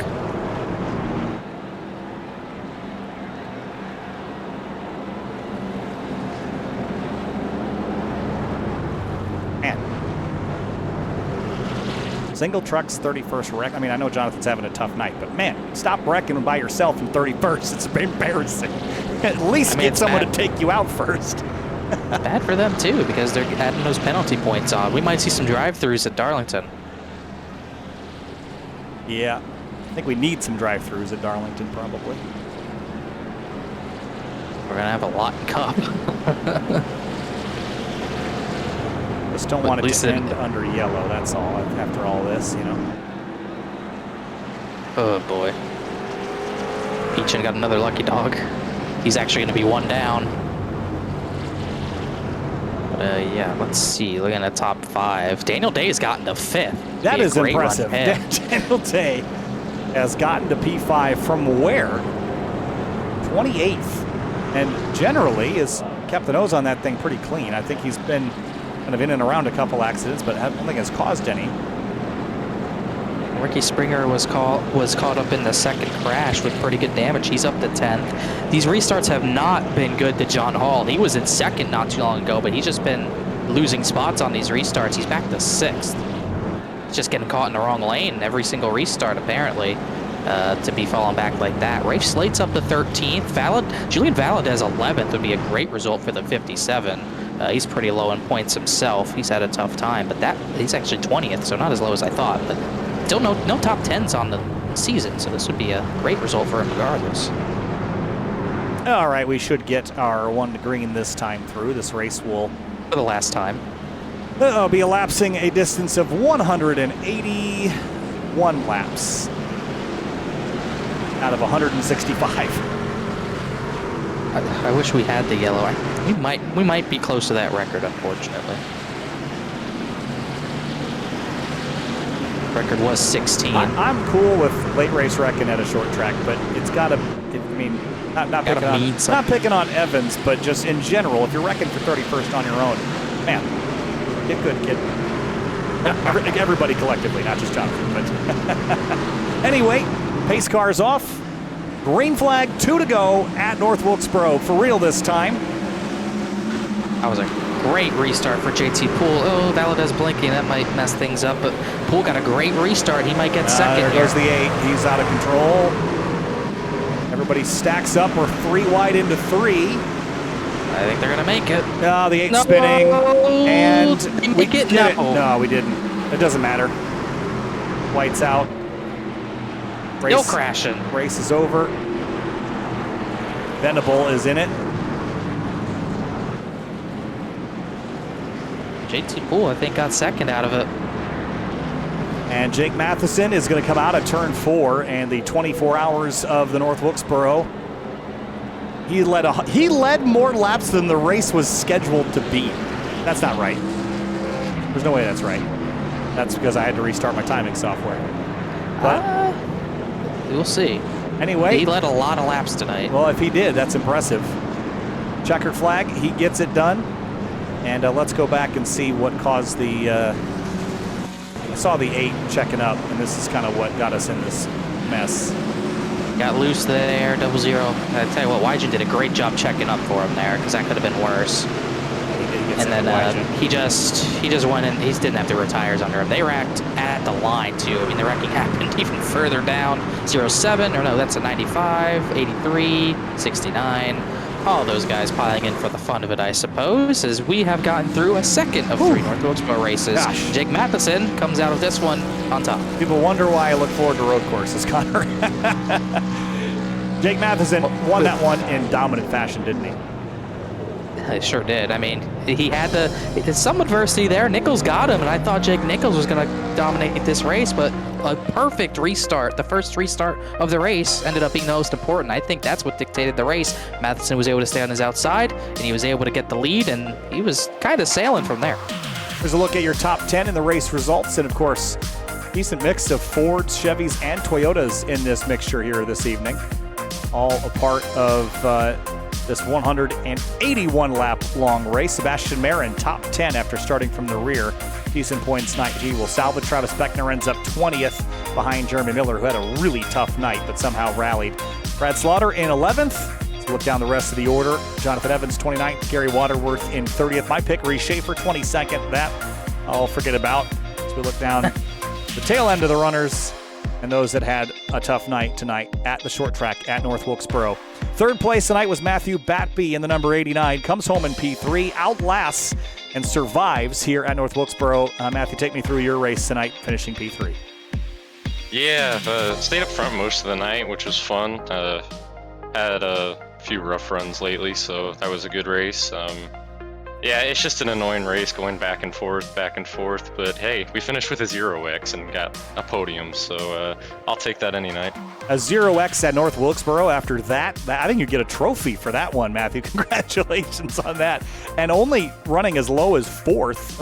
Again, I had to restart my timing software, so none of this is totally right, but stayed up front most of the night, at least when it mattered. You were up there in the top 5. Congratulations, and we'll see you next time at Darlington. Yeah, thank you guys for broadcasting.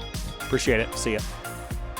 Second place, JT Poole. Oh boy, JT, things got pretty spicy between you and Travis Beckner, but everyone else was crashing for 35th. You guys crashed for a spot inside the top 10, so thank you for that. And you ended up in second, so maybe a couple more laps, you would have had a shot? I don't know. Jake was up there the whole race. But yeah, that was up front. At least we were able to race out a little bit. I don't know what the deal is every week. running that hard for 30th. But yeah, it would have been cool to race that out. Just pretty frustrating race. I was looking at the traversing now. We had about probably a foot in that code, and then he was running me tight. So by the time I had it turn right to go save it, he was there. So I don't know. Yeah, kind of frustrating. I ruined my race with a bad qualifying effort, and then had to work my way through the field. Finally got up there and didn't have a shot to go forward. So I'm a little frustrated, but it's good to finally be back here in the broadcast booth. It's been forever, and I feel like we get wrecked every week. But yeah, just I needed this run. It's been forever. Glad to be back here. JT Poole, second tonight in the number 26. JT, thanks for chatting. Congratulations, Pete, too. That's not a bad night at all. We'll see you next time. Yes, sir. Thank you. And winner, chicken dinner. Jake Matheson led a whole bunch of laps tonight en route to your first victory of the season in the Truck Series. And outlasting restart after restart after restart after restart after restart, because, man, they just kept coming there at the end, but you were unable, or no one else was able to get by you. So, man, nice job on those restarts. Take us through your night. Yeah, thank you. I appreciate it. I mean, like you just said it perfectly how I was going to say it. It's just restart after restart. Just had to choose the right line, had to get up through the gears, not spin the tires. I had a good feeling if I could get out front on the halfway pit strategy, I'd be able to hold it until the very end with, maybe new tires coming. But like you said, just restart after restart didn't end up mattering. But overall, good race for me. I had a clean truck. I had a good time. Had a really fun battle up front for a little while. Yeah, we had that one green flag run in the middle there when with Jake coming on new tires, and that was the only time I really got to go full bore trying to stay out in the lead. But good times, good racing. I had fun. Just restart after restart, man. That's all you got to do. Well, you survived it. Jake Matheson wins at North Wilkesboro, and, man, there were some points I thought this race would be over in 45 minutes, and then the last 25 laps took another 45. But Jake Matheson stands on top of victory lane. Jake, congratulations. Yeah, that will happen with these green-white checkers, but thank you. I appreciate it. Real quick before I go, I want to thank Area Shop, Celsius, Huckett Films, Front Row Motorsports, Infinity Communications Group, and Miller Racing for bringing me back on this season. And we'll see you boys next week. Jake, thanks so much. Appreciate your time, and we'll see you next time. Thank you. All right, Connor, wrapping things up from North Wilkesboro. Man, there were some really great moments in that race tonight. Lots of green flag running in the midfield, or the mid part of the race. But towards the end, we were expecting it, and it arrived. The pandemonium that gave us 3 green white checkers and an end under yellow. I still think it was better than last night, but obviously the end of the race was pretty tough. But like Jake Matheson said, it pretty much came down to the restarts. He's talking about just picking the right line, but he's getting such good launches. I think he was going to get the lead on every restart regardless. But like we said, it was that first restart of the race where he lost the lead on the initial start to Jake Nichols. He was able to get to his outside, and he was able to get the lead from there, and he dominated from there. So that was really what won him the race. And had it gone green a little longer, who knows what Jake Nichols could have done on those fresher tires at the midpoint of the race. But either way, Matheson victorious, got one more here in North Wilkesboro, and one more before we get to the track to be tough to tame. All right, well, it's the Florida State Builders Area Pro Series on Thursday. We're back next week from Darlington. Lady in Black is next week. We'll see you there.